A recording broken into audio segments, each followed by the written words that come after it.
Okay, so hello everyone. Today I'm going to tell you that how I cleared this seated in my very first attempt. तो सबसे पहले तो ये मैं कहना चाहूँगी कि मैं वीडियो में बिल्कुल भी टाइम वेस्ट करूँगी नहीं। सीधा आपको बताऊँगी कैसे क्लियर करना है, कौन से यूट्यूब चैनल्स को पढ़ना है, बस बात खत्म। तो जो फर्स्ट है कि सीडीपी कहाँ से पढ़ें, तो सीडीपी के लिए आप ट्राई कर सकते हैं हिमांशी मैम का जो लेट्स लर्न चैनल है वो, मैंने वहीं से सारे नोट्स कंप्लीटली बनाए थे। उनका एक बेसिकली पूरा प्लेलिस्ट था सीडीपी का, मैंने वहीं से नोट्स बनाए थे। सीडीपी मैंने पूरी वहीं से पढ़ी है। और सेकंड चीज़ आती है इंग्लिश। तो इंग्लिश के लिए भी आप हिमांशी मैम का चैनल ले सकते हैं, बट अगर आप चाहें तो सचिन सर का भी चैनल ले सकते हैं।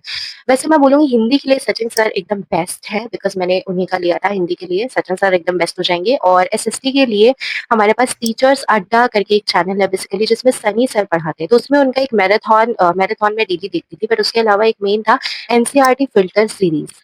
अगर आपको एसएसटी क्लियर करना है, पेपर 2 क्लियर करना है, तो आपको ज़्यादा कुछ भी नहीं करना, आपको सिर्फ़ और सिर्फ़ एनसीईआरटी पे फ़ोकस करना है। आप 6 से लेकर के 8 तक जो हमारी हिस्ट्री, सिविक्स, ज्योग्राफी की एनसीईआरटी है, बस आप उस पे फ़ोकस करिए और कहीं भी मत जाइए और किसी भी सोर्सेज़ में मत जाइए, बस उस पे रिलाय करिए और जितने भी पीवाईक्यूज़ हैं वो लगाइए। हालाँकि इस बार का जो पेपर आया था उसमें पीवाईक्यू से कुछ भी नहीं आया था एसएसटी में। हाँ, एक शॉपिंग मॉल वाला जो क्वेश्चन है वो हर साल पूछते ही हैं, उससे रिलेटेड कुछ ना कुछ, तो एक क्वेश्चन आई गेस उससे आया था, बट उसके अलावा कुछ भी उससे रिलेटेड नहीं था।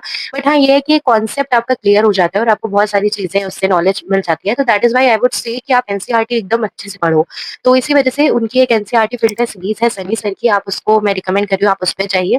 और क्या इसके अलावा पेपर 2 के लिए आपको सिर्फ़ इतना ही करना है, बाकी आपको सिर्फ़ पीवाईक्यूज़ लगाने हैं। दूसरी चीज़ मैं ये बोलूँगी कि कंसिस्टेंसी, आपको रोज़-रोज़ जो है मॉक्स वगैरह लगाते रहने हैं और ज़्यादा से ज़्यादा पीवाईक्यू सॉल्व करिए। मैंने 2020 से लेकर के जो 24 तक के पीवाईक्यूज़ है वो सॉल्व किए थे। आई गेस 2018 और 19 का भी मैंने सॉल्व किया था, तो मैंने बहुत पीवाईक्यू सॉल्व किए थे। और इसके अलावा मैंने बहुत सारे नोट्स बनाए थे। I will show you my all the notes और जितने भी पीवाईक्यूज़ प्रैक्टिस किए थे, वो सब मैं आपको नेक्स्ट वीडियो में दिखाऊँगी। अभी मैं सिर्फ इतना सोर्सेज़ आपको बता रही हूँ क्या-क्या है। तो या इस तरीके से आप ये सारी यूज़ कर सकते हैं और इसके अलावा कंसिस्टेंसी आपको बना करके चलनी है। आपको रोज़ थोड़ा-थोड़ा पढ़ना है, भले ही आप 1 घंटा पढ़ें। अभी जो एग्ज़ाम है वो आपका सितंबर में होने वाला है। एंड वन मोर थिंग मैं क्लियर करना चाहूँगी कि अभी मैं बीएड के सेकंड सेमेस्टर में हूँ। दैट मीन्स कि जब मेरा एग्ज़ाम हुआ था सीटेट का, तो उस टाइम पे मैं फर्स्ट सेमेस्टर की मेरी एग्ज़ाम्स जस्ट खत्म हुए थे और जस्ट खत्म हुए और उसके कुछ दिन 1 हफ्ते बाद ही मेरा एग्ज़ाम था सीटेट का। तो मैंने इतना कुछ आप इतना ज़्यादा भी मैं नहीं उसमें इन्वेस्ट कर पाई थी जितना मैंने सोचा था। पहले मैंने पढ़ा था बट उसके बाद बीएड के एग्ज़ाम्स की वज़ह से इतना नहीं पाया। फिर 1 हफ्ते में मेरा जितना मैंने सोचा कि जितने मैंने नोट्स बनाए बस उसी को रिवाइज़ किया।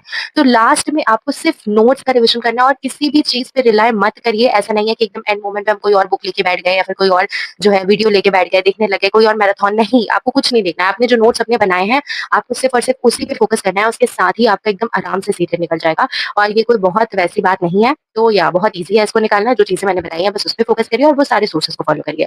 बाकी नोट्स वगैरह कैसे बनाने हैं और क्या-क्या है तो वो सब मैं आपको नेक्स्ट वीडियो में बताऊँगी। So stay tuned with me. Thank you so much for watching.